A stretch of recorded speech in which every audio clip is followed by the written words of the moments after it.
मेरा नाम बलराम फौजदार है और मैं आरपीएफ राजकोट मंडल सुरक्षा कंपनी में जो है, पहले मैं यहाँ पीआई था, अभी मैं पीएसआई हूँ। क्या घटना वाकया घटी हुआ थी? था सर। घटना ये है कि पिछले 2 महीने से जो हमारे माननीय जो डीएससी है पवन कुमार श्रीवास्तव मुझे बहुत टॉर्चर कर रहे थे छुट्टी के नाम पर। वो खुद 2 बार छुट्टी चले गए, सारे इंस्पेक्टर को 2-2 बार छुट्टी छोड़ दिया। और जो मेरे बूढ़े माँ बाप हैं उनके लिए मैं जयपुर में घर बना रहा था, जिसका छत डलना बाकी था। मैं आवेदन कर रहा था, मुझे लिख देते थे एडमिनिस्ट्रेटिव एजेंसी है, आपको नहीं दी जाएगी। फिर कहा कि आप जनवरी में अप्लाई कीजिए। फिर मैं मिला तो बोला आप किसकी परमिशन से यहाँ आए हैं, तो फिर कहा कि आपको 16 तारीख के बाद छोड़ देंगे। फिर नहीं छोड़ा और मुझे टालते रहे 2 महीने से। उधर मेरे बूढ़े माँ बाप रोज़ का फ़ोन करके पूछते कि बेटा कब आ रहा है, तो मैं बोलता कि जब छुट्टी होगी तब मैं आऊँगा। और 5 तारीख को 4 तारीख को इन्होंने मुझे पीआई से पीएसआई बना दिया। उससे पहले मेरी पत्नी बीमार थी, हॉस्पिटल में, रेलवे हॉस्पिटल राजकोट में एडमिट थी, तब भी मुझे छुट्टी नहीं छोड़ा। और डीएससी साहब ने बोला कि मुझे कोई फ़र्क नहीं पड़ता कौन मरता है, और आप नौकरी करिए, पत्नी का इलाज होता रहेगा। तो मैं बोला साहब मेरी पत्नी की देखभाल करने वाला कोई नहीं है। और फिर जब मैं बाद में आया तो मुझे फ़ोन पर बोलते हैं कि उनको तो कोई बीमारी नहीं थी, वो तो वैसे ही एडमिट थी। तो क्या डॉक्टर बेवकूफ़ थे जिन्होंने उन्हें एडमिट करके रखा था? फिर बाद में मुझे ज़बरदस्ती उन्हें 4 तारीख को ज्वाइन कराया। मैं जैसे ही ज्वाइन करने पहुंचा, डॉक्टर जो है पीआई पंकज धाकड़ साहब जो आए 2 लिफाफे लेकर के, और उन्होंने कहा कि ये रिसीव कर ली। तो मैंने रिसीव कर ली, तो मुझे पीआई से पीएसआई बना दिया, कोई दिक्कत नहीं थी। फिर मैंने 5 तारीख को फिर डीएससी साहब को बोला कि सर आप मुझे, आपने पीआई से पीएस, अब तो मुझे छुट्टी छोड़ दी, आपको मुझ पर रहम नहीं तो मेरे बूढ़े माँ बाप पे तो रहम करिए कम से कम। वो 75 साल का मेरा बाप है और बहुत ही दुबले पतले हैं, बहुत परेशान हैं।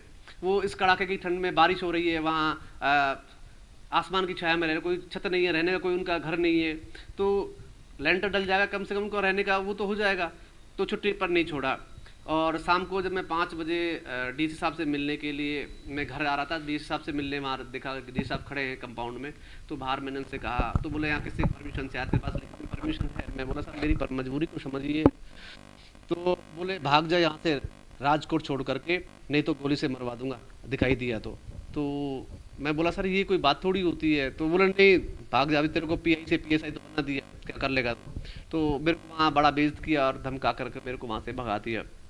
मैं घर आया, मैंने पत्नी को नहीं बताया, मैं रात भर सो नहीं पाया और करवटें बदलता रहा। सुबह फिर मैं यहाँ से गया, क्राइम मीटिंग थी शायद, तो उसके यहाँ से मैं पैदल, क्योंकि मेरी हालत ऐसी नहीं थी कि हाथों में कि मैं कार चला पाता, मैं तो पैदल पैदल ही जा रहा था। तो भक्ति नगर चौराहे से पहले मुझे एक सज्जन मिले, तो उन्होंने बोला कि आप बेटा क्यों परेशान हो? मैं बोला अंकल कोई ऐसी ही परेशानी है।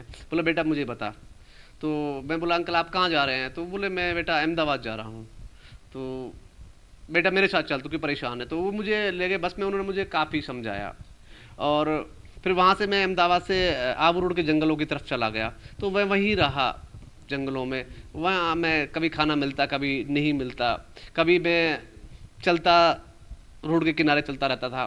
तो अभी जैसे मैं 3 दिन से 4 दिन से मैं नहाया नहीं हूँ, क्योंकि मेरे पास जो कपड़े थे वो चोरी हो गए, तो मेरे पास बचा ही नहीं, क्योंकि मैं धो के सुखाए थे तो वो सब ले गए। तो मेरे पास एक जोड़ी पैंट शर्ट थे, तो मैंने ये पहन रखे थे।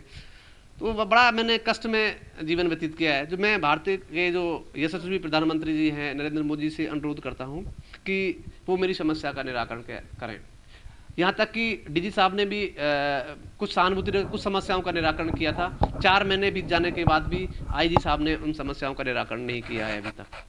और आईजी साहब को उन्होंने, डीजी साहब ने 4 बार आदेशित किया कि इनको ओआर में लिया है। आईजी साहब ने मुझे ऑर्डरली रूम में नहीं बुलाया, बल्कि आईजी साहब ने ये लिखा, मैंने जब सीपी ग्राम पर कंप्लेंट की तो साल भर हो गया है, इन कंप्लेंटों का जवाब नहीं मिला। अभी आपकी मांग क्या है?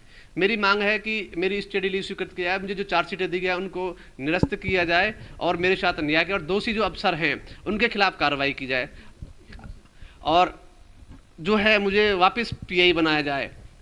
मैं कहीं गलत, मैंने शिक्षा प्राप्त की है, मैं कानून का और भारतीय देश का संविधान का। यहाँ लोग कहते हैं कि आप जो है संविधान की बात करते हो, कानून की, बोलो यहाँ संविधान नहीं चलता, ये आरपीएफ है, यहाँ संविधान नहीं चलता है। तो मैं बोला तो मैं अफगानिस्तान में तो रहता नहीं हूँ, मैं तो भारत में रहता हूँ, तो मैं तो कानून की बात करूँगा। तो बोला आप कानून की बात मत करिए, कानून की बात करोगे तो परेशान रहोगे जीवन भर। तो मैं हमारे देश के राष्ट्रपति और हमारे देश के जो माननीय प्रधानमंत्री नरेंद्र मोदी जी तथा मेरे जो डीजी हैं, बड़े सज्जन आदमी हैं, उन्होंने मेरी बात को बड़ी सज्जनतापूर्वक से सुना है कि वो मेरी समस्याओं का निराकरण तुरंत करें। मुझे अभी जो है समय जो है वो ठीक नहीं दिखाई दे रहा है, क्योंकि डीएससी साहब जो है डॉक्टर के साथ मिलकर के षड्यंत्र कर रहे हैं हेमंत के साथ में।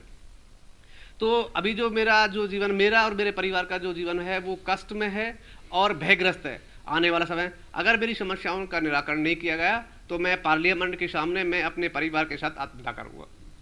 जब तक मैं शिक्षा के लिए लड़ा हूं, शिक्षा प्राप्त करना मेरा उद्देश्य है। मुझे इन लोगों ने पीएचडी नहीं करने दी। मैं 2-2 बार दंड दे रहे हैं बिना कानून के, बिना नियम के, और अपने ही नियम लगा लगा करके लिख देते, क्योंकि उनके पास बहुत प्रशासनिक शक्तियां हैं।